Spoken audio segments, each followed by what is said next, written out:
I'm not superstitious, but I'm a little stitious. Okay, Dwight. Well, I mean, I calls it likes to sees it. And here's to the I'll beginning. drink to that. Why, Johnny Ringo.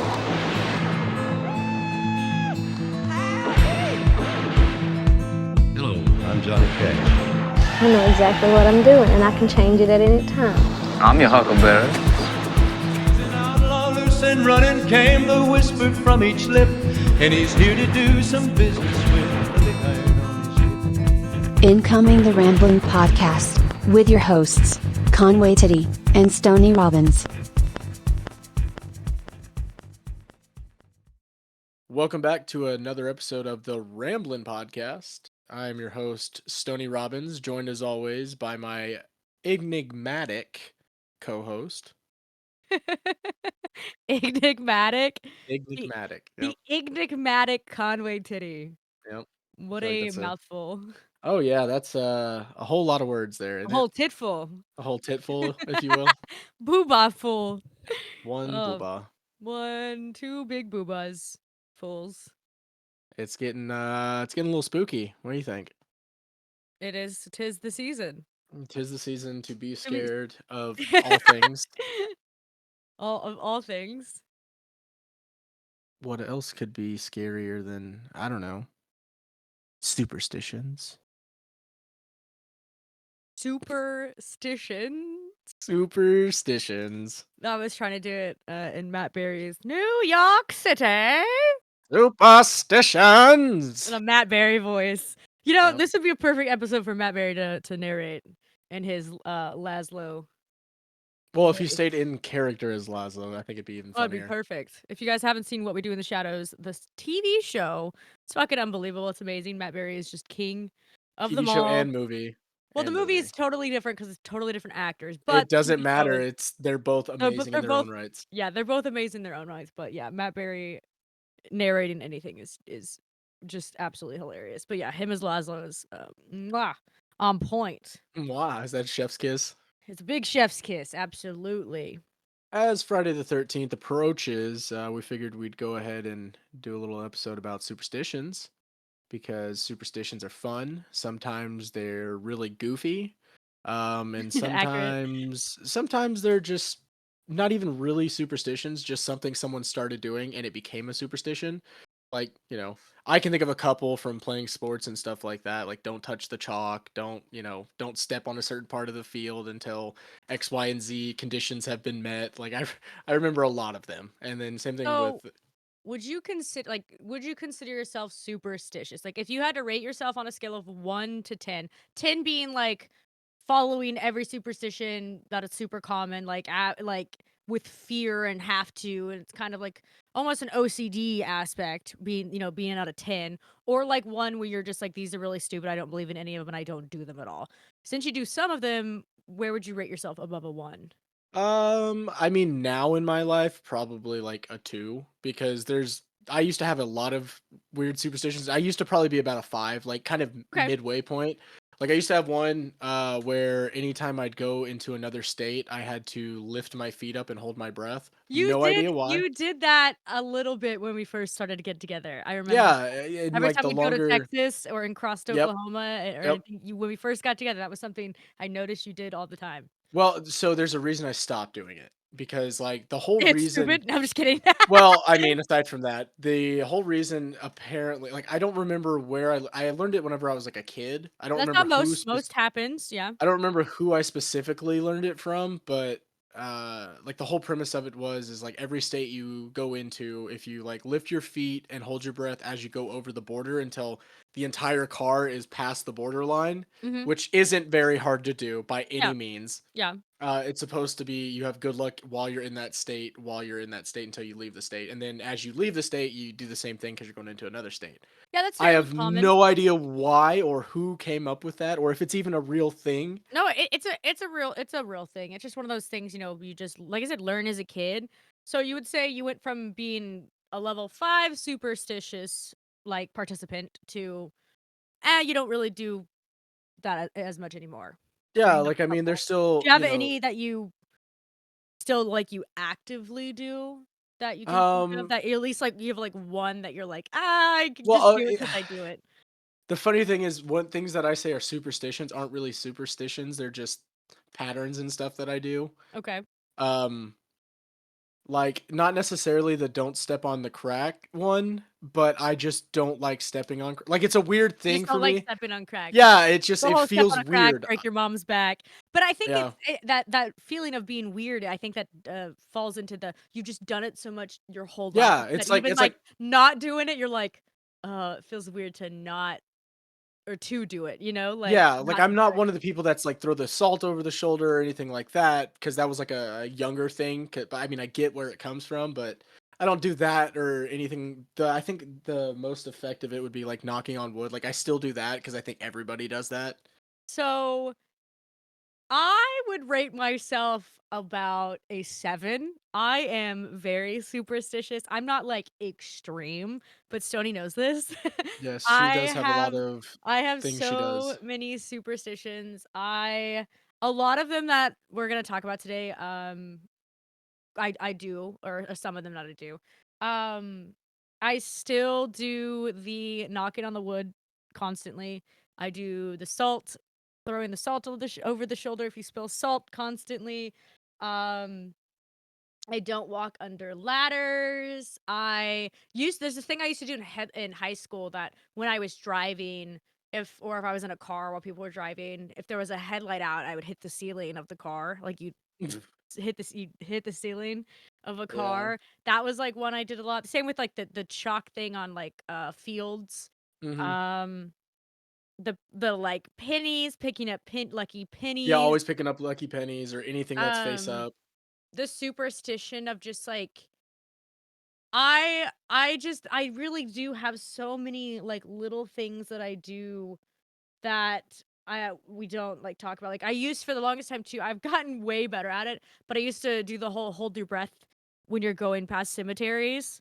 Yeah, And I that's don't one a lot of anymore people because, do. cemeteries are fucking so long, and they sometimes take a Yeah, while, yeah, I was like, if you try to or you're in if you try to hold traffic your breath going past a cemetery, it's gonna be like a you're just little gonna bit. pass out. Or yeah, or there's traffic and you're just stuck there. Yeah.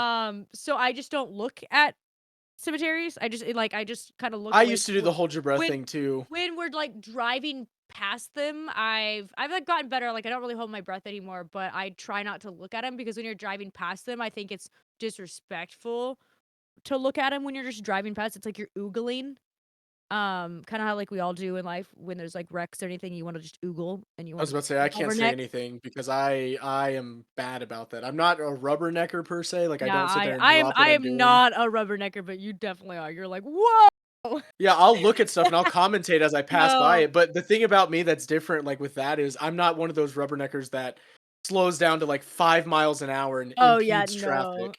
No, I'll I'll just maintain what I'm doing and take a quick glance, be like, "Oh, wow, that's bad," and then continue on with my life. I'll be in cemeteries, like, that doesn't nothing that bothers me, there's nothing along that, and, like, approaching cemeteries are fine. I don't know, look when you're approaching because 'cause you're doing it for, like, a reason, but I Yeah. will not look at cemeteries just casually on the road because, like I said, I think it's, like, disrespectful. The whole holding your breath thing goes to, like, way back to where if you gotta hold your breath, otherwise your soul will be stolen. Some body will take your soul, and then they'll be back alive again, and then you'll be dead. That's like a whole thing in itself. So that's why people hold their breath when they go past cemeteries. Otherwise, like I said, your soul could be stolen, Your which is like, soul could be stolen. yeah, it's so weird. But yeah, I don't hold my breath anymore. I don't hit the roof of the car for headlights anymore. Well, if you let's I be fair, if still you tried to do that where we live, you would be hitting the roof Oh, I constantly. know. I say that's also why I kinda stopped because I was like, "Oh my god." Like, I Yeah. I used to do it a lot in high school, like I said, when I drove. Um, jinx a lot, like, saying things at the same time. We do that a Um, lot. we definitely say jinx a lot. I think that's a very common one, saying, like, jinx if someone says the same thing as you. Well, I Um, mean, it's because usually we're always finishing each other's sandwiches? sandwiches, yes. So, that I do. The, like, repetition thing is really big for me of, like, saying something in a set of threes or telling Stoney, "Don't say that." When it comes to like talking about particular things, like last week's episode, when we were talking about cryptids, there was a whole Oh, couple. yeah, yeah, No, yeah, don't there's a talk lot about of it. cryptids that she Um, does not talk about, and I'm fine there's with it. It just sucks because a lot of them I find interesting, but she will not talk about them for well, superstitious there reasons. not even superstitious reason, more of like um, Because you believe in the cryptids. Just say what it is. no, not even cryptids. It's like there's like a specific one that we can't talk Yes, about, I know, and I talk about it all the time because I and find I them fascinating, hate but you hate it, them, which is fair. and You I are hate it. indigenous. It Yeah. makes sense. Being native and saying the like name, you guys know what I'm talking about. Saying the name of the cryptid is like really bad. It's supposed to attract them, and you're not supposed to really. It's kind of like saying Lord Voldemort's name. You're not supposed to He who say shall it. not be named. Yeah, it's just like you don't talk about them because they are such bad entities, um, in the world. So there's a famous ranch called this cryptid ranch. The put in the blank there. It's in Utah. So you guys know exactly what I'm talking about. But yeah, it's a very well-known cryptid in Okay, you don't uh I think they sorry. got it. If they But yes, don't, they're not. I was like, you don't need to keep talking about it. I don't like talking about it. So when Stoney said it, I literally had to edit Oh yeah, we had to cut um that like a whole the whole whole sentence with rant that I stop, went and I on. was like, "La, la, la," because I don't even like hearing the word, it stresses me out. Another thing that I do because, I'm native is we don't look at owls. I don't look at owls, I hate looking at owl like, if there's, like, an owl statue, I will literally, like, look away. You're not supposed to look into the owl's eyes. If there's owls my favorite part of if you guys haven't ever seen Reservation Dogs, it's amazing. Um the every owl in every episode, if there's an owl in it, their eyes are completely blurred out and have, like, X's over them, which is, like, so fucking funny because it is such a superstition native culture of, like, owls' eyes are made out of, lost souls, and it's one of those things, like, it'll take your soul type vibe. So the skin around the owl's eyes are solely made out of other, like, living souls and shit, and it's so fucked. But yeah, I don't look at owls. I think owls are creepy. I don't like the whole fake owl statues. There was one we were at the concert venue, remember? And I was like, "Look," and I, like, was like, "Ugh." There was one sitting on a perch at a concert venue we went to, and I was like, "Stony, it's everywhere." Yeah. But yeah, so Can't be a Drake fan because of OVO. yeah, it's just like I there's just a whole culture with it. But yeah, I feel like I have a lot more superstitions that root in Native American history and practices. And then there's the more common one that a lot of people have. And I think a lot of you guys may not know where any of these come from. And that's what we're here to teach you today and kind of discuss where the most common superstitions come from. And you guys are probably like, "Oh, I don't know why. I just have always done it." Kind of like you. You're like, "I don't know where it came from. It's just something you've always done." And Right. it is hard, like we talked about earlier. It is hard to break that like thing because, like I said, you don't want to step on the cracks because it'll break your mom's back, but you don't do it anymore. But you still feel weird stepping on cracks. Like it's just Yeah, yeah. weird There's a lot of embedded them, into like you. Yeah. yeah, there's a lot of them, and some of them are just deep-seated fears, I think a lot of them Exactly. because That's where a lot of superstitions go into play, and like I said, we'll get well into it and dive into this topic you for you wanna guys. go So ahead and definitely, give our you wanna go ahead and give our listeners some sources so we can go ahead and jump right into this? yep. So time to get your learning caps on. If you don't care to learn about superstitions, see you next week, or don't see you ever again. All right. We like to talk about these episodes. I think they're great for spooky season. All right. So here's our sources for today. As always, we have Merriam-Webster because that's gonna define everything we're fucking talking about, like actually. And you guys aren't just like, "Oh, that's not what I think."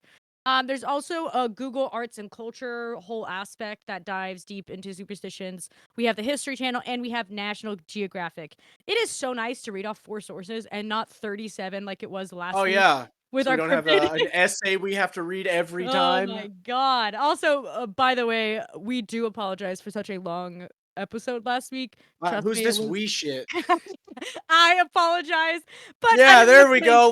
Let's love hey, that for a self-aware queen, some chat. some people like the long episodes, so that one's for you guys, and I didn't feel like putting it in 2 parts because, like I said, we have too much to talk about.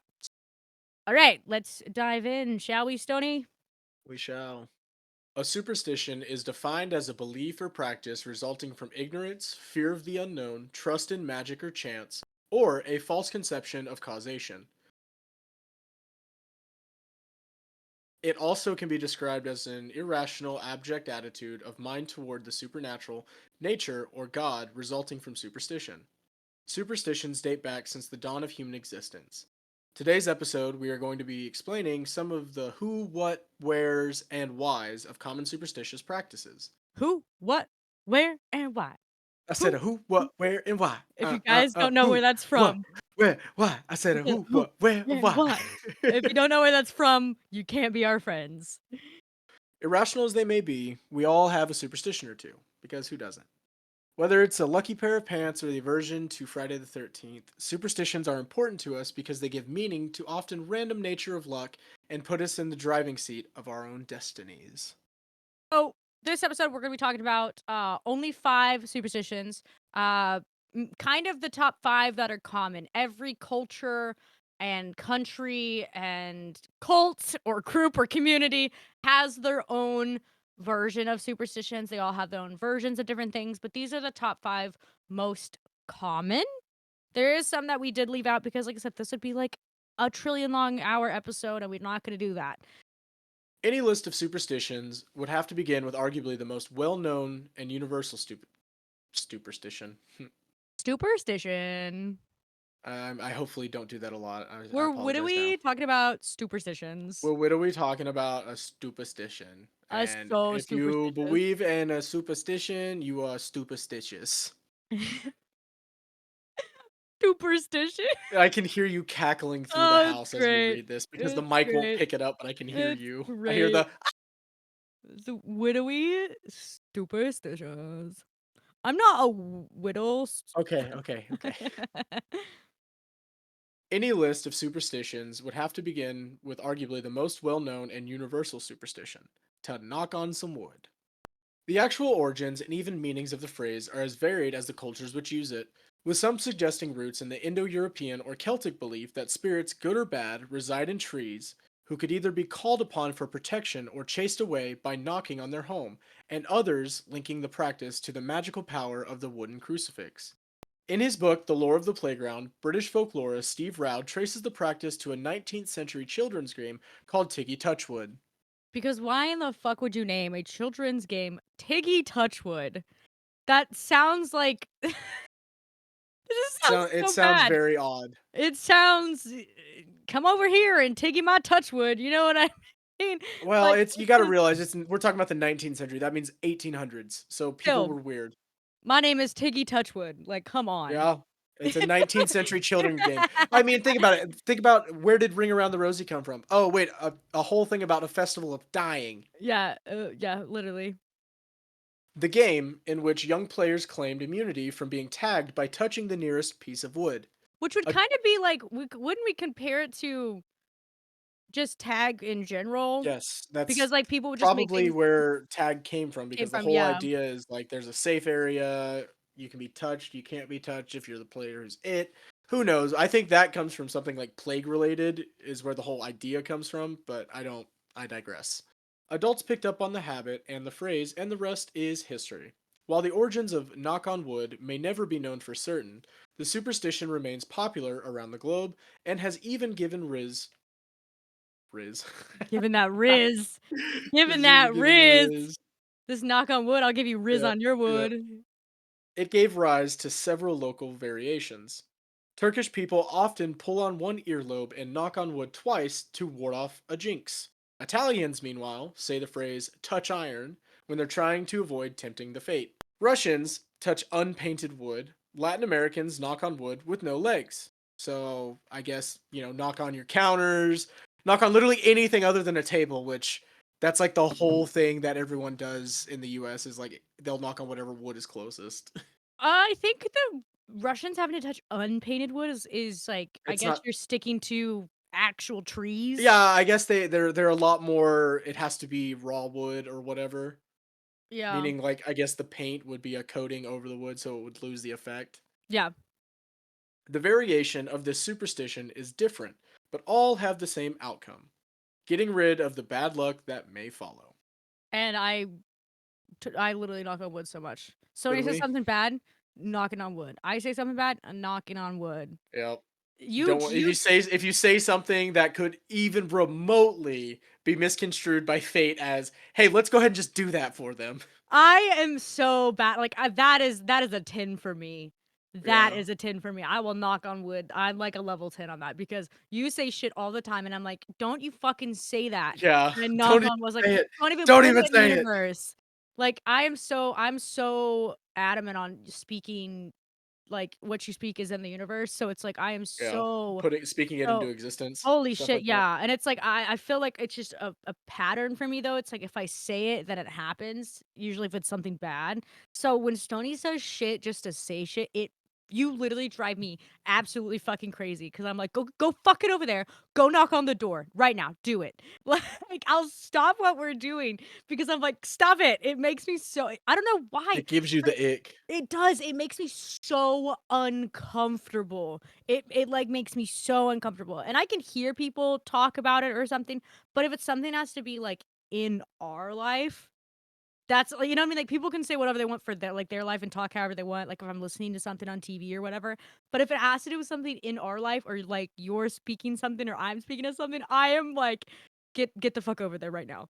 Yeah. Or I'm sprinting to, like it's yeah, you notice I do that all the time, and I can't help it. It is such a deep-rooted have to because 'cause I've always done it. Um, and it's just my way of, I guess I don't even know, like, it's a way of, like, not letting it happen in a sense, and it seems like a sense of control that you have over those words, I guess, if you break it down psychologically, you know? I feel like all of this is, Something but along those lines. yeah, 100%. Perhaps the next most common superstition, at least in the West, involves tossing salt over one's shoulder. Like knocking on wood, this superstition also involves the idea of warding off evil. In this case, it's the devil himself. The European belief in the ill luck that comes from spilt salt is quite old and goes back to ancient Rome. Salt was formerly a symbol of friendship because of its lasting quality. For it makes substances more compact and preserves them for a long time. Hence, it's usually presented to guests before other food to signify an abiding strength of friendship. You know, like when they used to cure meats with salt and you're just keeping everything. Well, yeah, it was the only way to Yeah, keep yeah. anything back That's then. kind of where this It'd kind of starts. dehydrate it to make it Yeah, edible. long lasting. Yeah. Wherefore, many consider it ominous to spill salt on the table, and technically, on the other hand, favorable to spill wine, especially if unmixed with water. This may not be the actual explanation since salt was a valuable commodity in ancient times and, as such, was seen as a symbol of trust and friendship. A German proverb held that, quote, whoever spills salt arouses enmity, end quote. This led to the common misconception that due to salt being such a valuable item to Roman soldiers, the fact that they were actually paid in it. So that's also why no one wants to spill it or use it not properly because that's their fucking money, which is a whole giant thing in itself. There is no historical evidence for this belief. The idea is so widely held and has been for so long that the etymology of the word salary comes from the Latin salarium, which was usually basically salt money in Latin, which was what was paid to the Roman soldiers. And that's like a whole, like I said, the whole thing is off the fact that salary literally comes from the word salt money. If you didn't know Hell that, yeah. fun fact of the day, guys. It's from the Fun fact of the day. solarium. That's insane. The But Latin also solarium. the I like fact, that word. yeah, it's a good word that rolls off the tongue. The fact, like I said, the fact that the soldiers were paid in salt because it was considered just, I like that blows my mind. When you think about it, because it's probably some good salt, but it's like you're doing all these duties and killings and guarding and protecting and whatever you want to do. And it's like, oh, how much did you get paid in salt today? They're out there just weighing little bags, and everyone's like, oh, and then people are robbing people for salt. Like, it's just such a weird commodity that's what was mainly focused on. One of the reasons that the superstition has been so enduring and widespread is that the salt has a long held on an important place in religions of many cultures. In Leonardo da Vinci's The Last Supper, Jesus' betrayer Judas, Judas. Judas. I love that fucking TikTok. Judas. Judas. Judas is portrayed as having accidentally spilled salt. Since Judas was associated with doing something bad, the argument goes that throwing salt over your shoulder would blind the devil waiting there. In the Brahmic sacrifices and during festivals held by Semites, as well as the Greeks at the time of the new moon, salt was thrown into the fire to make crackling noises, kind of a celebration. Ancient Egyptians, Greeks, and Romans evoked gods with salt offerings, and some people think this is to be the origins of holy water in Christianity. Salt is the auspicious substance in Hinduism and is used in ceremonies like housewarmings and weddings. Salt is believed to ward off evil spirits in Mayan Buddhist tradition, and after a funeral, salt is thrown over the left shoulder to prevent evil spirits from entering the house. In Catholicism, salt is mandatory in the rite of Tridentine Mass. Salt is the third item, which includes an exorcism, of the Celtic consecration or Galician rite.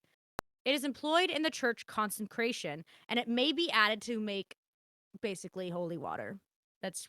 It all goes back boiling down to holy water, right? Yeah, it's all religious based. In Judaism, it is recommended to either have a salty bread or to add salt to the bread if the bread is unsalted when doing Kiddush for Shabbat. To preserve the covenant between their people and God, Jewish people dip Sabbath bread in salt. In Wicca, it's symbolic of the element earth. It is also cleansing an area of harmful or negative energy. A dish of salt and one of water are on most altars, and salt is used in many rituals.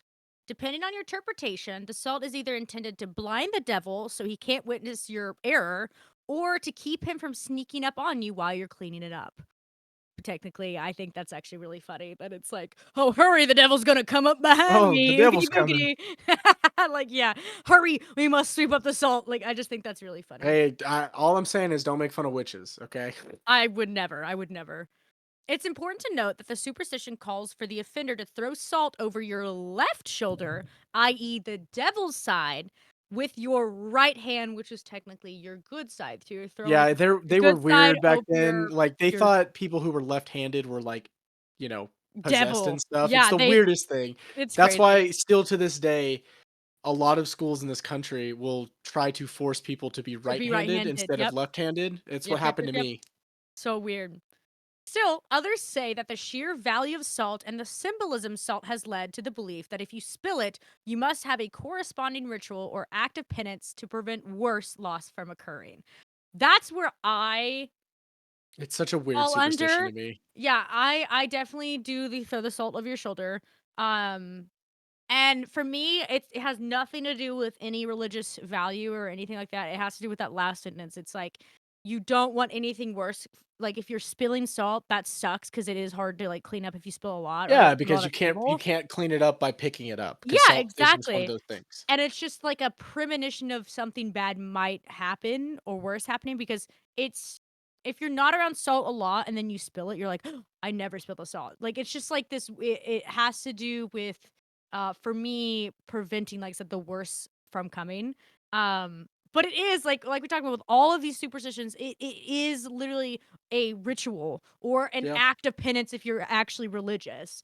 And I just think it's so funny when you break it down to that level. And a lot of these superstitions, we're diving more into it, strictly fall under religious Oh pretenses yeah, there's a lot of them that only exist because of religion. because of religion. Yeah. This next one is one that I personally do believe in. Probably not for the reason that I'm going to read about, but I don't do it specifically because I'm afraid to, I guess. And also I'm big, so it's kind of hard for me to even, do this. The Uh, fact that also when I was researching this particular superstition, OSHA came up a bunch, which was really funny. oh yeah, and it's so wild to think about because like They had OSHA facts yeah, there was under this OSHA things one. about this. And I know this one is also Yeah, OSHA a has a whole like part on their websites and stuff that it's a talking part about of your this. OSHA safety thing your Yep. safety eval you have to do every year. Yep, yep, yep. The only reason this one even does exist, in my opinion, is because before things like OSHA or back whenever they were still constructing skyscrapers using like hand tools, They would make these like 30-foot ladders that just leaned up against shit, and people would just walk underneath them all the And time. knock him over, yeah. And people would fall off and die from 30 foot just because someone wasn't paying attention while they were walking, or someone dropped something, or whatever. So obviously, we're talking about walking under ladders. If you guys haven't picked up on this already, but I don't like this one. This one's icky to me, so I'm just gonna get through this as quick as possible. Stoney hates this one. Good to know. If you're superstitious, walking through the streets can feel like navigating a field of bad luck landmines, i.e., this guy right here. Don't let a black cat cross your path, step on a crack and you break your mother's back, and never walk under a ladder. First, let's get the practical reasons out of the way. Most people don't walk underneath ladders because it's just unsafe. I mean, that's 90% of the That's reason I don't obvious. do it. But yeah, don't fucking do that. It's dumb. If a ladder is up, chances are someone's standing on it, working, and you don't want to take that chance of something falling on your head. Because obviously objects will fall. Yeah, or if no one's up there, you're like, oh, I'll still walk on the ladder. It's like there Yeah, could that's be just dumb. tools. I always think of a paint can for some reason. Yeah, well, that's because we've seen too many Three Stooges bits. Yeah, true. Nor do you want to risk jostling the ladder and knocking someone down. Of course, many other theories exist about the unluckiness of walking under a ladder. One explanation regarding ladders and bad luck has its root in religion, because of course it does. Many Christians believe in the Holy Trinity, the Father, the Son, and the Holy Spirit. This belief made the number 3 sacred in early times, and along with it, the triangle. Dun dun dun! The triangle. Not the triangle! Oh no!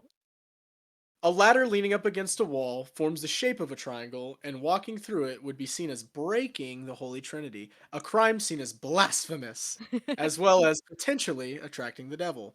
You know what else has a triangle? The Illuminati! The Illuminati!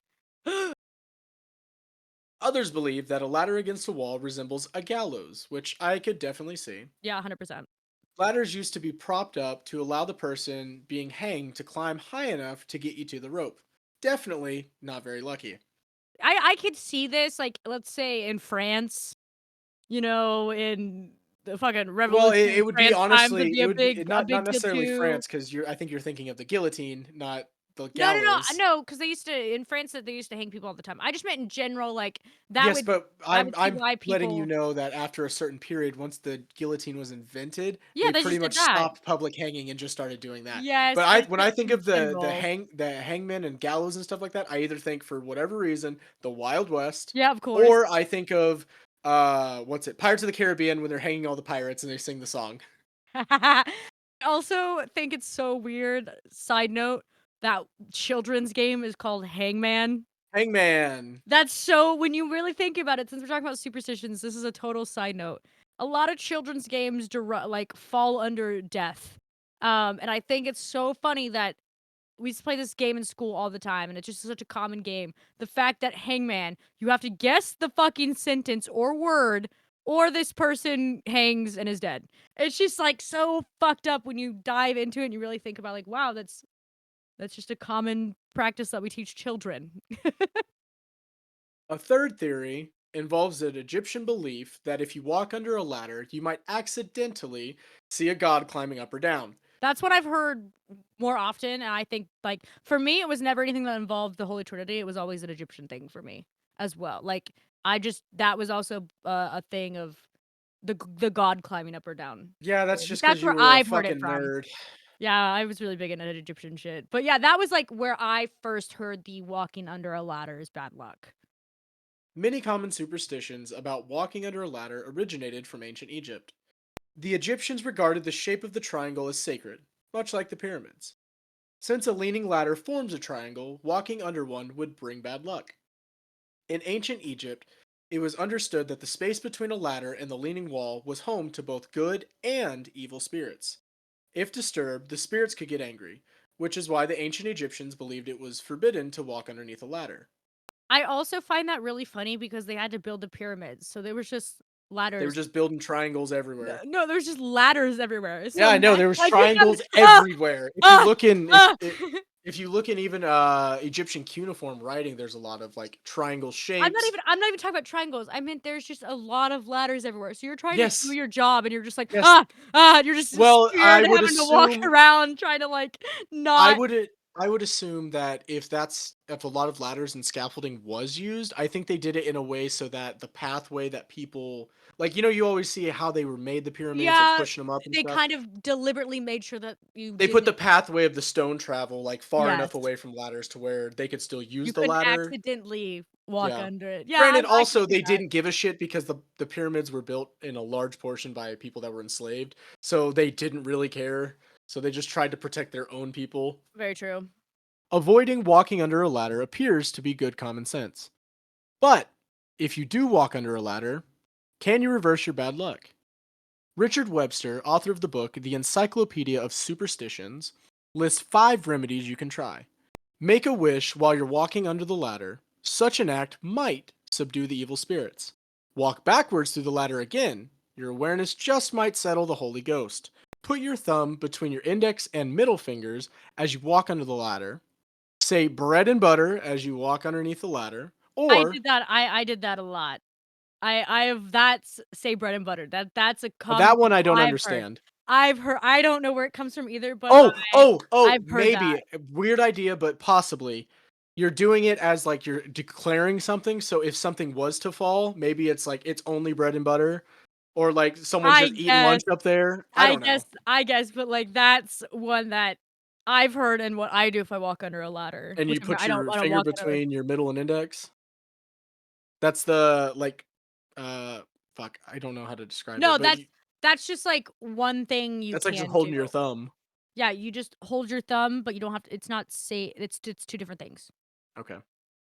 And lastly, cross your fingers and keep them crossed until you see a dog. Which I feel like would be so hard unless you're like in a giant city. Well, think about it. We're talking about people that would construct shit in like New York City where there was just strays That's what everywhere. I'm saying. Like, imagine you're like, "Fuck, I walked on Oh, a in ladder," and Podunk, middle of nowhere, and it's like, where the fuck am I gonna see a dog? you're just sprinting down the streets, like, looking Just everywhere, running down a dirt road. I need to find a dog. I walked under a ladder. running down neighborhoods. "Who has a dog? I need to see your dog. Please, please, please, please, I'm doing something!" I'm doing something. It's supposed to look fake. Another talked about remedy is to spit on your shoe. But don't look at your shoe until the spit is dried, which is kind of weird, but I guess, whatever. Or you could spit 3 times between the rungs of a ladder. That one seems a little easier, but I think we should just avoid ladders altogether. Facts. I feel like it's not it's it's pretty easy to avoid ladders. I think it's pretty If easy to in not walk under in most ladders. senses, yes, it is very easy to never walk under ladder, especially because most modern ladders are the triangle shaped ones that pop out, and they And you put kinda the have little to lock avoid them. bars in between them. So unless you're like under like 3 foot tall, it's very hard to walk under a ladder. It's just it's one of those things of like, I get this is probably way more commoner if you're constantly working with ladders, but yeah, you don't have Yeah, but even the then, like one-sided ladder that because leans up against a house yeah, kind of and even if shit. you are, we're talking like those ladders that lean up against stuff, those are for like getting onto Fireman other forms of ladders. ladders. Yeah, yeah. Like I had to Yeah. use them whenever I, worked at a job before. I had a ladder rack, so I had like a 10 foot and then a 30 foot ladder I had to use I feel like sometimes. fireman ladders are just so, because that's just how a ladder is originated, but they're so Yep. scary because there is Yep. no They are. support. That's why using them is kind of scary I love sometimes. speaking of ladders, and fireman ladders, also side note, have you seen the, fireman ladder competitions? Yes, where Where they they run down run and with they the ladder and then like uh-huh. throw it down and then run as the ladder's still falling. Yeah, That is terrifying to me. there's literally a competition about, you guys can look it up, and they run down the street, the team throws the ladder down, and one person, like, Runs up the entirety of it and then all the way so down the other quickly, side as it's falling, in, like, 3 seconds, it's and so then fucking crazy. continues to run as they jump off the ladder, basically. It's so crazy. That it's so fun to watch, and I love that that's a thing, because, you think, like, 1920s fire departments, that was, like, active right Before then. ladder trucks or any Yeah, other stuff existed, but people that were shit throwing is buckets of water at stuff. it's just so funny because it's, like, it's so fast. It's so fucking fast that they're, like, literal way up there. Just Yeah, and it's wild because and it's these are always like like 30 plus feet tall too. Like when yeah, it's and like every small time I ladders. see it, what makes it so insane to me is it's always people that are like 5 foot tall doing it, and it's Yeah, wild to me because they just zoom up there so it's great. quick. It's great. It's great. Among superstitions, one of the oldest and most enduring is that crossing paths with a black cat will bring on bad luck. The dark colored felines have also been folded into modern Halloween symbols, giving them the unearned reputation of being spooky. But how and where did the association between black cats and bad luck begin? Here's what is known about the connection between Halloween and black cats, including the lasting impact of the superstition that remains today. The connections between humans and cats can be traced back to some of the world's earliest civilizations, most notably ancient Egypt, where cats were considered as divine symbols. Cats also made an appearance in Greek mythology, specifically Hecate, goddess of magic, sorcery, the moon, and witchcraft. Was described as having a cat as both a pet and a familiar, which is a supernatural creature that assists with witches according to like European folklore. Written records link black cats to the occult as far back as the 13th century. We're talking long time ago. When the official church document called Vox and Rama was issued by Pope Gregory the Ninth on June 13th, 1233. Again, like always, we talk about religion and old places. That is insane to think about. That's 800 years ago. That's crazy. That's wild. In it, clats. Black clats. In it, black cats were declared an incarnation of Satan. The decree marked the beginning of the Inquisition and church-sanctioned heretic and/or witch hunts. Yep. Initially, They were real big on drawing out what they considered heretics. that fucking TikTok where the lady Heretic. no, where the lady she's dressed up like a fucking Protestant. She has her hat on and like a belt buckle and she's like, "Witch! You're a witch!" Oh yeah, screaming about the Salem witch trials. Insert video here. Can you record something for me? Sorry, recording. Witch! He's a witch! Initially, it was designed to squash the growing cult of Luciferians in Germany, but quickly spread across Europe. But let's be real here. Cats and witches were seen as threats to the early Christian churches, and they could not have that. They No. couldn't have it. Never cats and Satan. How dare they? In addition to the early association with Satan, cats also became linked to witches in medieval Europe, which is also, once again, witches and cats, okay? According to Sarah Dwin Fallingstar, a Wiccan priestess and author of The Broth from the Cauldron, a wisdom journey through everyday magic, witches were the pre-Christian pagan practitioners of Europe. That was very good alliteration. Pre-Christian pagan practitioners. Although the early Christian church in Europe coexisted with witches, as the church gained power, she says that they saw witches as their direct competition in gaining the hearts and minds of the people. Because, of course. That sounds so funny, trying to gain the hearts and minds of people, because that's what the US government talked about when invading Iraq and Afghanistan. Oh my god. Because we're trying to win over the hearts and minds of the people Hey, it's all and the install same. democracy in their country. It's all the same. It's all the same. That's when the churches began hunting, persecuting, torturing, and killing witches in vast numbers.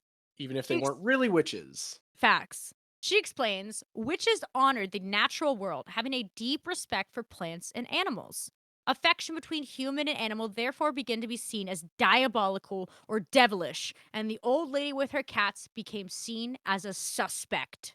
Because that's also one of the main reasons of like the church and any fucking tribe or indigenous nations is because is they believe also we indigenous believe believed in animal spirits. animal spirits who believe in the earth and just the world in general, and we're not believing in some idol, and not necessarily like all idols. I'm talking about like their idols. They didn't believe in their Didn't God. believe in their version of their what they consider versions God. of idols and everything like that.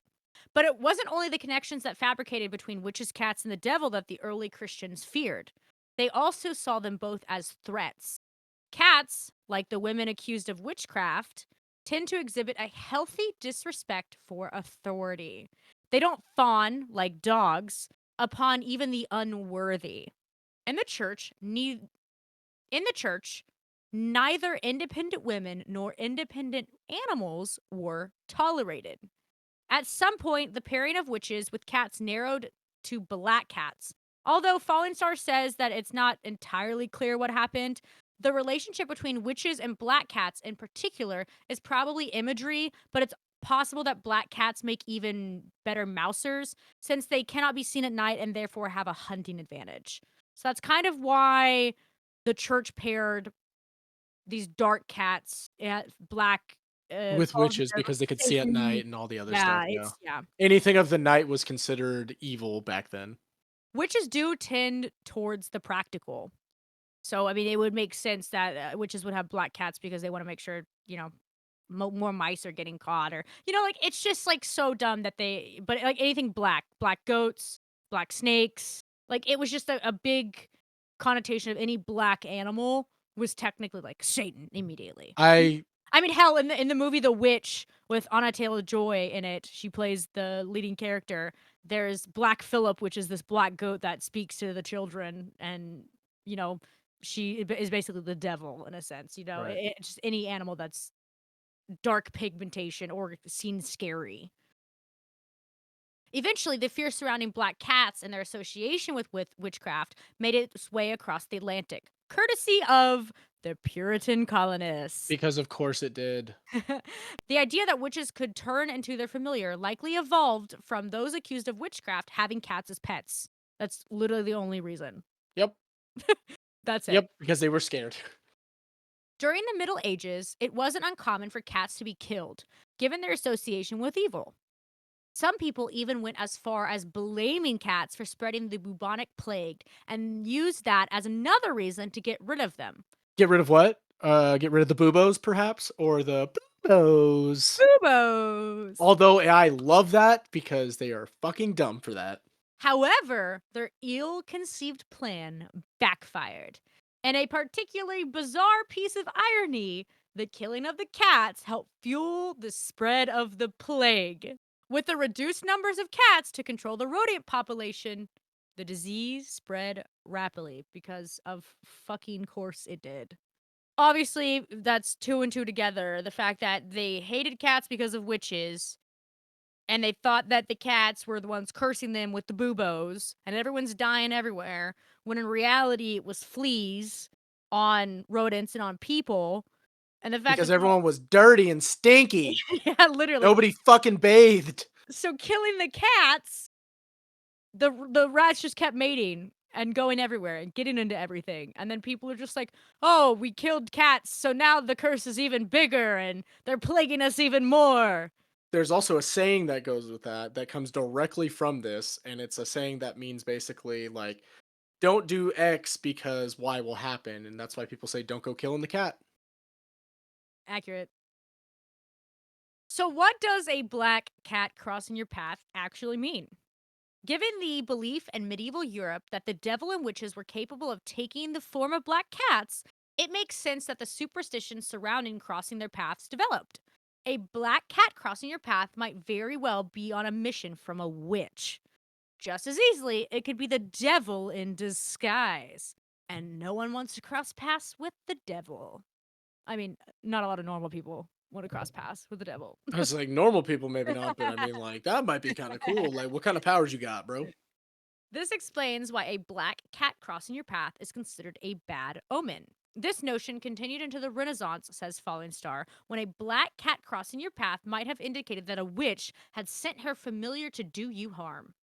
Many fearful peasants of the day might have hurried to the nearest church and paid for a priest to bless them and rid them of any curse that might have been laid by the cat.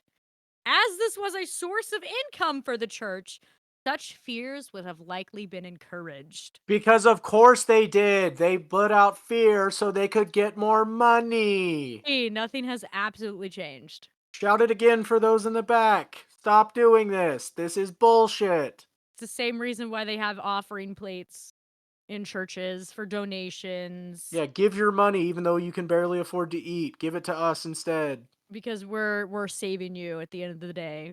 Yeah, a whole thing we can go into, and I'm sure we'll We do. can get into a whole conversation about why religion sucks. I'm sure we'll get into a religious episode one of these days. It is on the list. But the idea that black cats are bad luck isn't universal. In fact, some cultures believe that black cats actually bring good luck. Their resemblance to the cat goddess Bastet led them to be honored in ancient Egypt. In other countries, such as Scotland and Japan, they have been known to represent prosperity. Apparently, whether a black cat is viewed as benevolent creature or an evil supernatural force is entirely based up to whichever lore that you embrace. And it's also side note and a fun fact, black cats are it's same with any black animals, they're really hard to get adopted. But during Friday the 13th and days that are around that and around Halloween, when you're trying to adopt, let's say a black cat, the adoption services have to ask even more questions and they have to some adoption services don't even allow black cats to be adopted around Halloween time or on Friday the 13th because people will take them and kill them. They use them as like sacrifices in their own demonic way, or people just kill them for fun because they're black cats and it's scary to have a black cat. And it's so sad, but it is very, very, very true that, like I said, there is a lot of adoption services and pounds and everything like that that will not let people adopt cats during like October or close to Halloween, just kind of depend, or like I said, on Black Fridays. And that's really sad, but it all goes back to literally this stupid religious based aspect that, oh, witches and black cats. It has like if witches were loved, people would love black cats. But also, like I said, it just depends on which country you're at. Yeah, the fact that people just use black cats for stuff like that is kind of fucked up. I I don't don't I don't believe in the superstition either. I don't believe in I that love black either, cats. but it's like why? But I mean, like I said, it just goes back to religious things. So if you're super religious, you're probably gonna believe in it because you don't like witches. Most people who are super religious See, and but super the thing I don't get Catholic about or it is super I don't Christian don't believe in witches. They think witches are devil and evil. So they're the thing all I just think black cats are devil and evil. the thing I don't understand about it is how I'm not 100% convinced that people actually believe that or if it's still part of the whole satanic panic thing because like it's depicted in a lot of movies that like bullies and stuff, like the ones that are actually psychopaths and shit, they're like shown killing cats and stuff like that. Like that's a very common trope in horror movies or psychological thrillers and stuff. So I'm wondering how much of that is actually true and how much of that is part of the perception that Hollywood has put out. First and foremost, they're not just killing black cats. They're killing any small animals because they're practically serial killers in a sense. Correct, but So it has killing the nothing to do cat with is the that. thing you see a lot. Yes, but we're talking about black cats in particular. So that's what I'm talking about is like the only reason people believe black cats are bad is because of the whole religious base. If you are super Catholic or super Christian, you do not like witches. That's what I just said. You don't like witches. You think Okay, witches are bad and evil. okay. So You're yes, it just does fall into the satanic panic. And now, for the entire fucking reason we're doing this, we're going to get into Friday the 13th. Long considered a harbinger of bad luck, Friday the 13th has inspired a late 19th century secret society, an early 20th century novel, and a horror film franchise, and not one, but two unwieldy terms. Which are looking at these, I'm These are like, looking at these words. I'm going to struggle through both of these, so we're going to try. Parascavadecatriophobia and Frigatriascadecaphobia. Holy fuck. When I tell you, if you guys want to look these words up, they are about 20 characters long a piece. easily. What these do is it describes fear of this supposedly unlucky day. Just like walking under a ladder, crossing paths with a black cat, or breaking a mirror, many people hold fast to the belief that Friday the 13th brings bad luck. Which anything you've ever seen, especially modern time with anything, it's always Friday the 13th. There's a whole series about it, like, and it does it in multiple different facets. Like everyone knows Friday the 13th, the franchise. Then people have done spin-offs where it's Christmas related, and it's all wild. Though it's uncertain exactly when this particular tradition began, negative superstitions have swirled around the number 13 for centuries. while Western cultures have historically associated the number 12 with completeness, which is why there's 12 days of Christmas, 12 months, 12 zodiac signs, 12 labors of Hercules, 12 gods of Olympus, and the 12 tribes of Israel are just a few of these vast expanding examples because they love the number 12. Its successor, 13, has a long history as a sign of bad luck. The ancient code of Hammurabi, for example, reportedly omitted a 13th law from its list of legal rules. Though this was probably a clerical error, superstitious people sometimes point to this as proof of 13's long standing negative associations. Which is really funny to think Yes, about. a clerical error has caused all of this. Oh my god, oh my god. Oh no, someone Mass panic. someone wrote 13 instead of just 12 on the clay tablet and we're already at number Oh 12. no, I have no room. I can't write another 13. I ran out of Just put room. just put it on the back. It'll be fine. They'll totally flip it over. They'll Yeah, totally know to well, look on the backside. and we'll end at 12. Who cares? Fear of the number 13 has even earned a psychological term, triskaidekaphobia. I can read that one, bitch. So why is Friday the 13th deemed so unlucky? Like most superstitions that have evolved over time and across cultures, it's difficult to pinpoint the precise origins of Friday the 13th. What we do know, though, is that both Friday and the number 13 have been regarded as unlucky in certain cultures throughout history. In his book, Extraordinary Origins of Everyday Things, Charles Panatti traces the concept of the curse back to Norse mythology when Loki, the god of mischief, gate-crashed a banquet in Valhalla, bringing the number of gods in attendance to 13. Deceived by Loki, the blind god Hodur was tricked into shooting his brother Balder, the god of light, joy, and goodness, with a mistletoe-tipped arrow, killing him instantly. Because mistletoe is poisonous, if you guys didn't Yes, know it that. is. It is. From Scandinavia, the superstition then spread south throughout Europe, becoming well established along the Mediterranean by the start of the Christian era. Because of course. Because of Because course of it did. course. Because everyone knows the life cycle of humanity makes no fucking sense and everything just pinpoints and ping pongs around all the globe. Because the Christians stole everything from the pagans. Everything. Of course they Fucking did. everything. But remember, they're doing it in the name of Jesus, so it's Yeah, okay. go fuck themselves.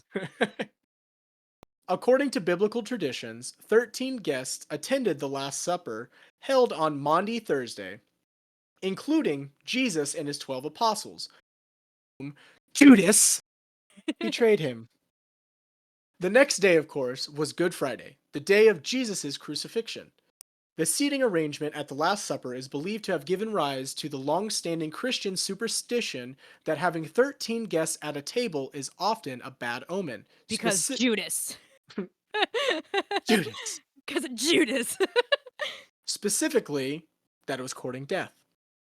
Though Friday's negative associations are weaker, some have suggested they also have roots in Christian tradition. Just as Jesus was crucified on a Friday, Friday was also said to be the day Eve gave Adam the fateful apple from the tree of knowledge, as well as the day Cain slew his brother Abel. Why this is where like the importance of Friday comes in. Not just the number 13th, but why Friday the 13th is such a big Friday. In because my it's mind, the only thing I think of Friday is, that means the weekend. because it's just such a weird aspect because if they truly were afraid of the 13th, they would be scared of every 13th day of the month. Correct. If it was the number 13, it would be all of them, But but it's because really everything just this one Friday. Yeah, because everything coexists with Friday, this is where it really falls together and makes Friday the 13th scary. Is because And it's the it's same thing with like the number 666 mocking the Holy Trinity and everything like that. It's the opposite of 333. You know what I mean? Like there's just a lot yes, of things that it's the opposite of a Christian or Catholic based faith. thought. Yeah. Yeah. So it's gonna obviously be mad because, like I said, they could avoid. A lot of people do avoid the actual number 13, but Yes. when it comes to Friday the 13th, it's seen as evil and gross and an unholy day. Yes. And one thing I find really funny is 13 is, especially in, like we said, mythology based faiths, um 13 is very bad. 13 is always bad. Yet, Depending on the religious or culture background. correct. Yes, yes, yes, correct. Obviously, depending on that. But what I find also funny is like in Greek mythology, the number 3 itself is actually a very good number. Yes, It's yeah. always a safe number. There's 3 3 and Olympian 4. high brothers, Hades, Zeus, and Poseidon. They're the 3 brothers. And yet there's also the 3 fates. There's so many things that Yeah, go around the which number is 3, which is why which I makes say it it's a like the good opposite. number, yet 13 is literally just add 10 to it, and it's now such Yeah, a that's what I'm saying. horrible thing. It's technically the opposite of it. Yeah, it's the weirdest thing how that works out. And it's funny because talking about Greek mythology kind of leads us into the next area, which kind of flips the script on everything we just said. Given the mass of doom laden lore, you'd be forgiven for thinking that Friday the 13th is indeed ominous. However, if we dig deeper, though, we also find evidence that both Friday and the number 13 have been long regarded as a harbinger of good fortune. Which In of pa- course it is. You know? yeah, Of of course. course it is. Because nothing can ever be the same, because, oh no. 'Cause what does it drive back to? Pagans. It's Paganism. always to the pagans. Back to paganism. In pagan times, for instance, Friday was believed to have a unique association with the divine feminine. The first clue can actually be found in the weekday name Friday, which is derived from Old English and means day of Frigg. Both Queen of Asgard and a powerful sky goddess in Norse mythology, Frigg, also known as Frigga, was associated with love, marriage, and motherhood, which I find funny because the gods always kind of change their names and even a little bit of their personality as it moves with Western civilization. So I Or find Western that really funny. civilization takes it over in Yep, essence. exactly, and it's one of my Yes. favorite little things. Yes. So I always find it really funny because basically this is just Hera. It's just Hera in a different form. Yeah. Frigg gave protection to homes and families, maintained social order, and could weave fate as she did in the clouds. She also possessed the art of prophecy and could bestow or remove fertility. On the other hand, Freya, the goddess of love, fertility, and war, with whom Frigg was often conflated. Mind you, these are 2 different people. I know their names sound similar, and a lot of people get them confused because the Norse pronunciation sounds very similar with an A versus not with the A. Freya was endowed with the power to perform magic, predict the future, and determine who would die in battles, and was said to ride a chariot pulled by 2 black cats. So they Again, are similar in a way, but yes, still have very, very different things. And like I said, all mythology has a form of Frigga and Freya. exactly. And it's really just dependent on really, I guess, the language because that's all that Yep. changes. Yep. I find it really funny because as they change, their personalities and stuff change. So like Frigg could see prophecy, which in Greek times that was the gift Apollo had, and it's funny watching them kind of go back and forth because like even Freya has the prediction of future and who lives and dies in battle when that is historically something Nike had because Nike was the goddess of victory and battle, and it's so funny watching all these like small things kind of Coincide but intersparse be with other. different. Yeah. Yeah, it's same but different. These goddesses were worshipped widely across Europe, and because of these associations, Friday was considered a lucky day for marriage by Norse and Teutonic people. The number 13, meanwhile, has long been regarded as a pretentious number by pre Christian and goddess worshipping cultures for its link to the number of lunar or menstrual cycles that occur in a calendar year.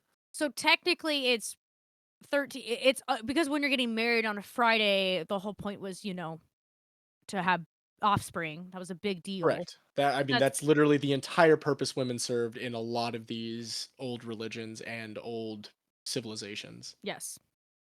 Fertility was prized in pagan times, and artwork would often draw connections to menstruation, fertility, and the phases of the moon.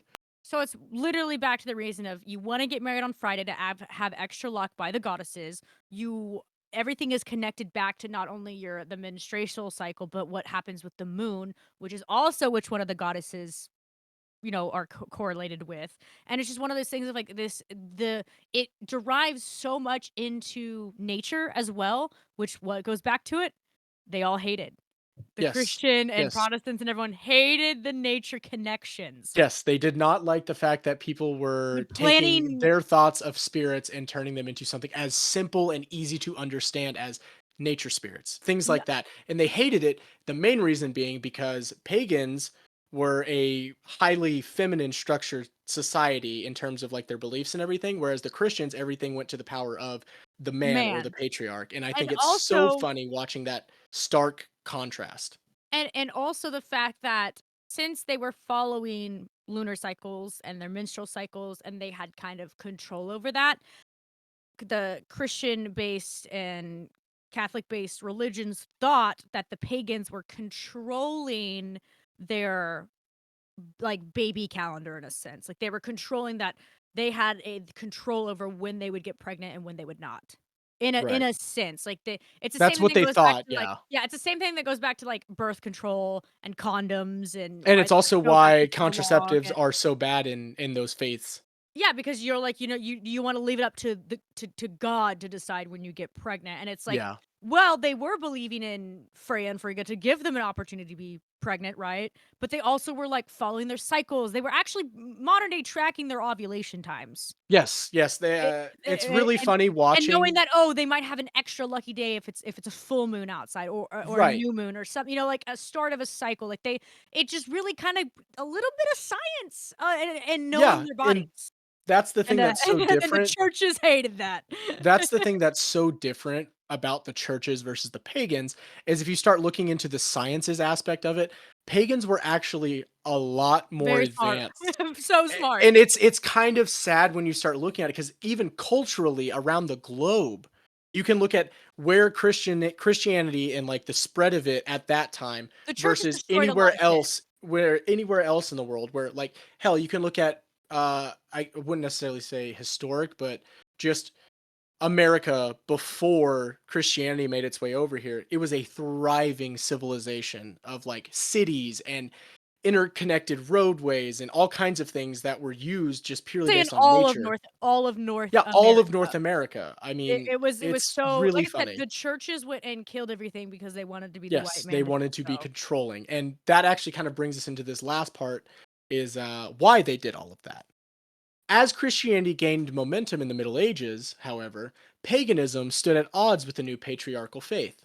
Not only did its leaders take objection to the worship of multiple gods and goddesses, but the celebration of Friday, the number 13, and the goddesses who invoked love, sex, fertility, magic, and pleasure were deemed unholy, because of course they were. 'Cause of You course it can't just was. have sex for fun. It's only for babies. And that's what's so fucked about the whole thing is, like, we kinda talked about that a little bit when we talked about pornography, in our pornography episode. We talked about how sex was deemed a celebration, and, like, when they Yep. would go on, long trips and all the men would get home, it'd be their opportunity to have a celebration of sex and, And they would explore their have ceremonies and all kinds of fuck yeah, and festivals. it was so common, and even it would pertain to fertility because back then you didn't really care who got you pregnant. They just wanted people in their They wanted more tribes people to because be your pregnant. tribe would survive. Yeah, exactly, and that was kind of thing is like it was also why a lot of some of the women in the tribes would be pregnated by uh The best bigger le warrior. the Yep. best warriors, like Because because it you if breeds you the best genes. Yeah, I mean, realistically, yeah, if you think about it, it's honestly, which is it goes it's way back into honestly breeding. eugenics at work without the whole, weird side of Scary, it. yeah, and Without it's the, one like, uber right-wing white side of it. and it goes back to the whole aspect of, like, why a lot of Norse like, generation down the line are so tall or so Yes. big Yeah, I is mean, because they selective breeding spread does do certain things when put in the right mindset. Yes, it yes. can. Something it goes along those lines of, like, it just was something so celebrated because they wanted to keep um their thoughts and beliefs and stuff alive and to pass down to the children and they weren't so worried about oh one must be married and that's you should only have sex if you're like they weren't so worried about that That wasn't a instead thing, that wasn't even a granted thought in their like mind. granted like marriage and stuff was really big in this time but it was more of a celebration of the fact of people loved each other versus Yes. you need to get pregnant right now. Yes, and it was also done And a lot of times, because if you look at like the Christian-based marriage at the time, a lot of it was done to obtain things like lands, titles, be in Yeah, an exactly. association with a better family. That's what they used it for. Whereas the pagans, they married out of love. Yeah, They exactly. are like a very known documentation that they went after who they liked, who they Like loved. penguins, you mate for I life. mean, you can even start looking into the aspect of the pagans also never had an issue with people who were gay, straight, whatever you liked. They were very open about their sexuality and it was Yeah, not a problem. exactly. Whereas the Christians But like I said, straight up had to be straight. everything about the pagans of any sort, Yeah, we're the just church using hated. pagans as a very broad term because it's a easier term for a lot of The people to the associate church, like with. I said, this all boils down to the church hated everything that was not like them. Yes. Everything, everything, absolutely everything, and they believed that people that were not Christians or Catholics were deemed less of humans, superior, they were demons, they were devils Yep. immediately, like, no questions asked. It could be the nicest person in the world, but, "Oh, sorry." I mean, like, fuck, there's still Christians and Catholic there's still religious people today that if you do not believe in their religion, They they will think not you talk to are you. yeah, they Yes, they will think you not are a even demon. yeah, it's horrific. Also, a lot of these Christian authorities persisted with the campaign that deities and women that worshiped them were all witches. Same thing with the black cats, and it all ties back into the exact same thing that Christianity hunted things that they were afraid of or things that they thought were evil and for the devil. It wasn't until the 19th century, however, that Friday the 13th became synonymous with misfortune. As Steve Roud explains in The Penguin Guide to the Superstitions of Britain and Ireland. Is that really the Penguin Guide? Yeah, yeah, That's that's its funny. actual title. I'm glad I got that right. That's a title. I had to do a double take because I was like, Penguin Guide, what? Penguin Guide. The combination of Friday and the number 13 is a Victorian invention.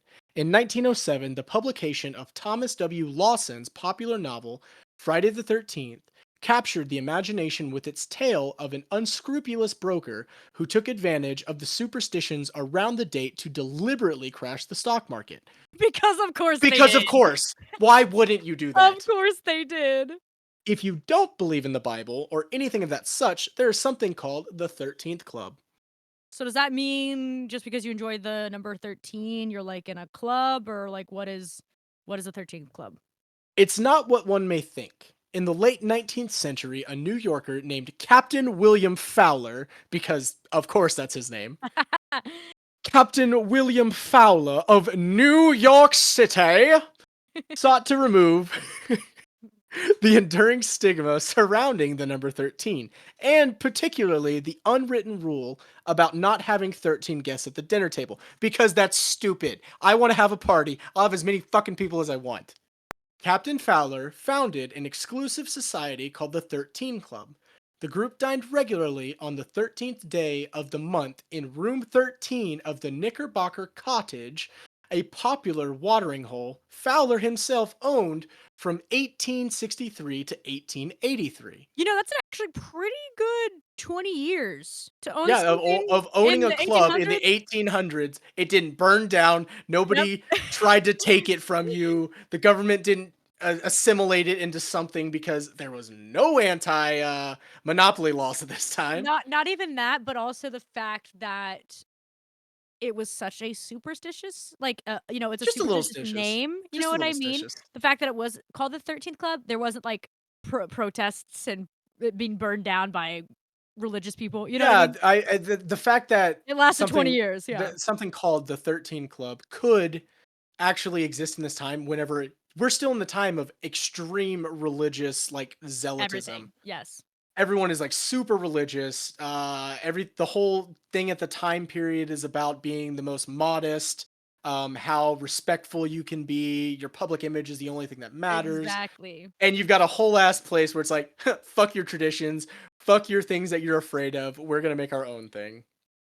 Before sitting down for the 13-course dinner, members would pass beneath a ladder and a banner reading Moritae te Salamantis, Latin for those of us who are about to die salute you. Which I is love that. Let's fucking do that. Let's walk under ladders with a banner and make sure we eat 13 courses. That is fucking a big fucking dinner, some first off. memento mori shit right there. Yes, exactly. Mortai te Salamatis. That sounds so fucking Latin. 4 former US presidents, in this order: Chester A. Arthur, Grover Cleveland, Benjamin Harrison, and good old Teddy Roosevelt, would join the 13 club's ranks at one time or another. Because, hey, you know? Yep, because of course they did. Government and secret societies fucking cannot stand them, but they cannot live without them. Fast forward to the 1980s, and a hockey mask killer by the name of Jason Voorhees in the slasher flick franchise Friday the 13th ensured notoriety. Then came Dan Brown's 2003 novel, The Da Vinci Code, which helped popularize the incorrect claims that the superstition originated with the arrests of hundreds of members of the Knights Templar on Friday, October 13th, 1307. Wow, look at all those 13s. Everybody's so creative. These days, of course, Friday the 13th still haunts the Western imagination. But with conversations around the role misogyny. Nope. Try again. Yep. But with conversations around the roles misogyny has placed in silencing powerful women through history now in the mainstream, perhaps the narrative of this unlucky date and the female deities associated with it might soon be rewritten. For most people, being afraid of Friday the 13th is just a superstition. Something that we can have fun pretending to fear because we all know, well, there's nothing really to fear. But if you want to cross your fingers just in case, that's perfectly fine as well. It all dives back into feeding that narrative. Feeding the fear mongering done by Big Church to eliminate the free thought of the commoner. So there are Go into a whole fucking rant. So there are numerous other superstitions that live among us that we didn't include. Did you say mungus?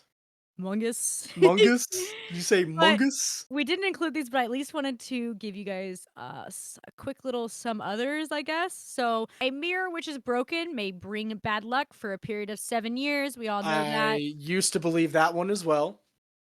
But it was more of like because it was rare that mirrors. Yeah, you never saw mirrors break Mirrors unless you break. dropped it, and it was always, Yeah. oh fuck, that's a bad sign. Yeah, exactly. Another could be any child who plays with fire will wet their bed. I That believed that one I did a too. lot. I got told that all the time growing up. Coming from somebody who is in the fire department, that was a very big Yep. thing. Yep. And we never, and I believed it. I truly did. I've said that to you a couple of times when we had bonfires. Yep. Every time here. I light a fire, you play with fire, you'll pee the bed. I had a And grandfather I who used to don't say that know. all the I time. don't know where it comes from, but that's a very another. It's got to be an common old one saying. that makes a list. Another one is the laundry is not done on Saturdays and Tuesdays. It's the belief. I think that if you do the laundry on Saturdays and Tuesdays, I think there's like specific religious days on those days, for example. But Well, I know also, Sunday is supposed to be the day of rest in right, no, but Christianity. I meant like Saturdays and Tuesdays are, for example, with laundry because it was like if you wore those clothes that were done on that day, something bad would happen to you because the laundry was done on that day. Like I said, just a superstition. Again, Um, trying to control people. I've never ever heard this one. That gum is not to be chewed at nights because it is said that whoever chews gum at nights, it is said that he or she eats flesh of a dead body. Fuck yeah, dude. I'm a chew gum every night. And that's such a, like I said, I've never heard that before. It's so weird to say because it's like, I guess gum resembles like a brain when you pull, you I take it out of get your mouth. maybe It that's kinda looks why. like a Who piece of knows? flesh or brain, but I don't know where that one comes from. But that's also a really common one when I was, doing all the research for it. Another one is finding a horseshoe is good luck, which is very, very, very common. I think that's a very common. Yeah, I mean, right side up is always good luck, and upside down is always bad luck. But I find it really interesting considering if you were to ever lose a horseshoe while riding, that would probably be bad luck because you would have a horse with 3 shoes on. Horseshoes. That was awkward as shit. Another one that I truly believe in is the don't open an umbrella inside or you'll die in your house. Why? It's the whole like don't open an umbrella inside is bad luck. It's I one of knew those that things one, of but I didn't know it would meant you were gonna die in a yeah, house. the aspect is like what the story behind the don't open umbrella is like there was a lady way back in the time who opened her umbrella inside and her house collapsed on her like right after she opened the umbrella and people So it saw it. became a giant So yeah, superstition. Yeah. people saw it happen. They were like, "Oh, it's because she opened an umbrella inside." So like there's a whole superstition but for me, the other aspect of it is if you open an umbrella inside, you're basically blocking off the sunshine from shining into your house and bringing you a good harvest or a good prosperity or things like that. Because the sun means a bajillion fucking A things. bajillion. But that's kind of the aspect of it is like if you open up inside, you're basically blocking the sun and the prosperity from coming into your home. Okay, Um, well, that's but I, interesting. I remember that was something I really believed as a kid is like, like when you're in your school and like it's raining outside and your kids are holding their umbrellas or shit and they have the kids that are opening their umbrellas or trying to do it inside. It would stress me out being like 8 years old. I was Watching like, what are everyone y'all do it just doing? deliberately and like, Yeah, "Stop, that's bad luck." please. Yeah, I'm like 8, just having a conniption. Alright, go ahead and just wrap it up because 'cause we've already been going for 2 hours, and it's hot in my Yes. room, please. And there's literally tons of other silly ass sayings that come about depending on your culture or your environment, your upbringing. There's a lot of factors that go into play. However, there are certain amounts of unreasoning beliefs among people living in community arising sometimes from fear, sometimes from helplessness, and sometimes from coincidences. Although they have nothing to do with wisdom and reason, unfortunately, they cannot be removed or eliminated from our hearts, our brains, or our consciousness of human beings, which Why, really you might sucks. ask? Because we are all simple creatures, and we cling Oh, to things that don't make sense because of scarediness. yeah, it's that fear base that brings us around and Again, coming into it. from the back row, fear-mongering through religion is bad. It's just fear mongering in general is bad. Correct. Um, but I love talking about superstitions. I think it's reading this and you get into it, you kind of like you do see how silly some of them are, but to me, I still can't stop doing them because I do believe in some of it, not for any of the religious reasons, but mainly because of like I said, the knocking on wood, the throwing the salt because, salt is sacred in rituals and things like that. Um and you just don't want something bad to happen because you made a mess of the salt. I don't believe in the black cat things. I think black cats and all black animals are fucking awesome. We have a black German shepherd who's just big and beautiful. And a lot of people were saying hard to adopt black animals. So make sure you go and fucking adopt the Get you a dark cool looking, little companion. because we literally in the dark, she's basically invisible. So I could see why people Yes. were so scared of black animals because you can't see them anywhere. However, always make sure the best thing in life you can do is to make the Christians scared. No, we're not going to say that. So you guys Always can have make your sure to get a companion and stuff. make them think you're a witch. That's the fun You of life. yes, there's just so many of the superstitions if you guys, learn today that they do relate back and originate from a lot of practices and now may you be like I don't want to do that anymore because it's based off of this or I'm going to start doing this because it's based off of that. Either way, superstitions are going to be around forever. They've been around since the dawn of fucking human existence. I'm still going to be knocking on wood and throwing salt and not walking under ladders and finding good luck charms and shit like that because I can't help it. Yes, and after reading all of this and doing all this research, I think if I was to give like a, because I told you 2 on my superstition scale, like before doing all of this, I but think I like after all of this, I think I'm probably around a 4 because there's a lot of these that like I do, but I didn't realize are technically superstitions. They were just things that I remember doing a lot as a kid. yes. I also think I love Friday the 13th even more. Yep. I think I really have cemented myself into loving Friday the 13th even more because of You just just love the occult and spooky. not even the occult and spooky, but the fact that it was all based on paganism and the church hated it and it was a lucky day. Yeah. Obviously. Anything the church hates, I'm like, fuck yeah. Yeah, everything they hate is usually fun. So we'll say that with a grain of salt, because Yeah. know. Not everything. Yeah, because people will take that the wrong way. But anyways, we hope you guys learned something today. Thank you guys for listening and continuing our spooky season sessions. We have 2 more coming out Spooky for you season guys. sessions. I like that alliteration. Spooky season sessions. We have 2 more episodes that'll get you through October. And then we get to dive into some topics that Stoney wants to talk about. So I'm definitely we're not gonna spoil that fun. We're gonna keep that a secret. As you know, I'm a giant nerd and I like to do things that are fun and things that I find fun to me, I will tell everyone about. So, lovers of superstitions or non-believers, Or even just those who are a little stitious. I'm not superstitious. I'm a little stitious. Stoney, where can those people find you? My fun little stitious people can find me anywhere and everywhere at Stony Robbins or at Stony Robbins _. As I always say, if you try to guess which one it is, fucking figure it out. That's on you. Now, Conway, where can the superstitious people find you? The superstitious people can find me at conwaytitty.com. That is conwaytitty.com. That's where all the links are at for everything. Also, fun fact, guys, we have our website now. We've had our website, but we have an official domain now. You guys can find everything for the Ramblin' Podcast at theramblingpodcast.com. That is where all of our links are at. That's where all of if you're trying to listen to this episode on something other than Spotify or Apple Podcasts, or you're just trying to branch out on other things, everything will be on theramblingpodcast.com.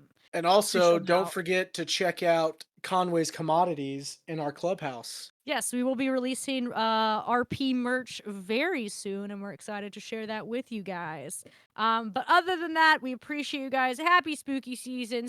Get some sleep, stay hydrated, and we will see you on the next one. Bye-bye!